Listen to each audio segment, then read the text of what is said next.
I call the member for Maitland. Thank you, Mr Acting Speaker, and thank you for that timely reminder.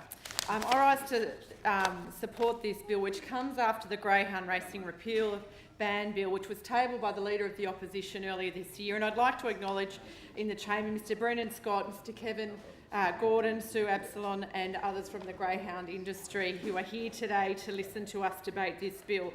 And unlike the government, we haven't been sitting on our hands on this issue. We have been putting forward bills because around the state, and I've been to a number of communities around the state in the last few months. I've been to Wagga Wagga, Gosford, Cootamundra, Albury and the Tweed Valley, and the question has been on everyone's lips, when's the government going to keep its promise, because this government has no credibility in our community.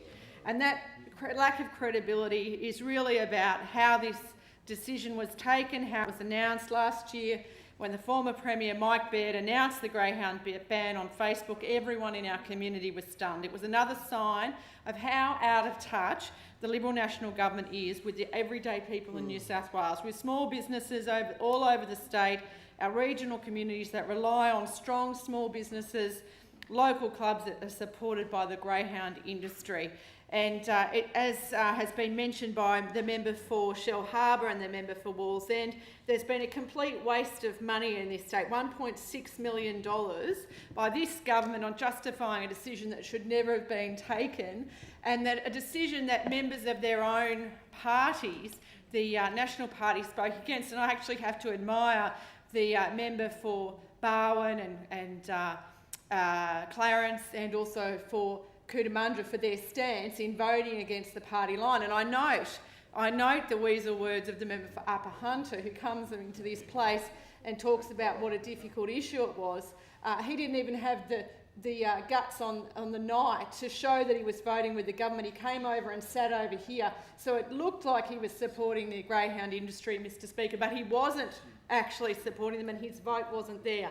So when you want to know who your friends are in government, look at the people and the way they vote, not just what they say in this chamber. And the other thing, the other waste of this was we saw that the member for Orange left his seat. He knew how bad it was getting in New South Wales. He vacated his seat. He went off to the feds. And then we saw the house of cards that started after that with Premier Baird resigning. The shooters and fishers have now got a seat in this place, and then it's just gone on from there.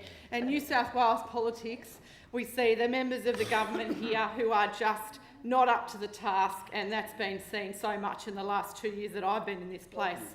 Now, the Premier announced his plans to destroy the livelihood of thousands of greyhound breeders and trainers on a social media website, and this was very telling of their approach to small business. Instead of taking the issue to his cabinet, instead of fronting the people of New South Wales, instead of fronting you people in the industry, Mr Speaker, and being subjected to the questions, staffers in his office fired off Facebook posts and tweets from their ivory towers, Mr Speaker. They left those battlers in the bush reeling on this issue.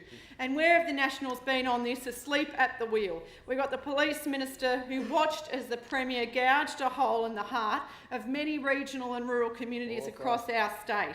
And as Leader of the Nationals, he did nothing to protect the livelihoods of so many good-hearted working men and women who love their greyhounds and treat them so well. And he's paid the price for that lack of voice on this issue. And just as he judged and condemned and sentenced them and their industry to oblivion, so too has the National Party sent him to his own oblivion. And Mr Speaker, collective punishment is not one we subscribe to in Australian law. We believe in the onus of proof. We don't shut down an industry over the actions of a few. We don't assume that if one is bad, all are bad. I've had people from all sorts of farming and agricultural enterprises come to me with great concern. Will the government spread its ban to egg farms, horse racing, harness racing, sheep and cattle stations? Where's it going to end? Let's talk about the state issues. It ended in Orange, Mr Speaker, with the loss of this key national seat for the first time in nearly 50 years. Regional and rural New South Wales haven't forgotten, and nor will they forget, this ban and the careless manner in which it was announced, and the fact that the National Party did nothing to stop it except for those few brave members. The National Party should hang its head in shame. This has been complicit with the Sydney-centric government. The greyhound tracks are the lifeblood of our regional towns, and this can only be understood by people who live and breathe regional New South Wales. in places like Dapto, in Cessnock, in Maitland, in Orange. The greyhound tracks provide recreation and livelihood for our residents, and we stood up for those communities. Now, my office was absolutely inundated by calls about this ban, what was going to happen to people's livelihoods, how could they afford to keep their dogs, why is the Premier taking away one of their most important pastimes? And these people weren't naive. They recognised that there was a need for reform in the greyhound industry, and they were on it. And when the former Premier decided to cruelly ban the entire industry, he shirked the hard word required. It was easy for him to just put in one recommendation than all the others. And the greyhound industry is willing and motivated to ensure that their industry is free of cruelty. Indeed, the people who care most about the greyhounds are their owners. And I've heard, Mr Speaker, many stories, many times of people, cooking them special home-cooked meals and giving them comfy beds, having to tuck them in at night. These people love their animals and they look after them. And no one could look at the footage that's shown on that infamous Four Corners program, including the people on the industry, the people who are living and breathing this, and not be sickened. But this is not representative of the industry, and just like in any industry, there are outliers. And we have to recognise that those who participate in animal cruelty in the greyhound industry are exceptions and not the rule, and they should not be tolerated, and this industry won't tolerate them, and nor should we, Mr Speaker. But this ban wasn't about targeting them. This was about targeting the good people in our state. Countless small businesses across the state, local economies dependent on those businesses.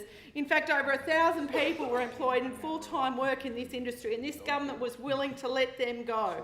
At the greyhound track, the vets, the dog walkers, the caterers, the race callers are all affected. Breeders and trainers having to travel to regional towns, purchase fuel, accommodation, food. Some of them might even share a beer at the local club. Now, the rates of unemployment across regional New South Wales are higher than those in the cities, and at a time when the government should have been implementing policies to increase the employment, what were they doing? Forcing these thousands of people out of their jobs. And in Maitland, we're feeling the decline of this, the mining industry and the end of the resources boom, and the force more stress. I acknowledge the interjection of the Speaker there, and I wonder how she's going to vote on this issue. Interesting. The actual Speaker. To force more stress on our local government as a result of this ban would have been unforgivable. In a way, the response on this ban was heartening. The people of New South Wales joined together with the Labor Party and the media and stood up to the government. They said, "You've got it wrong."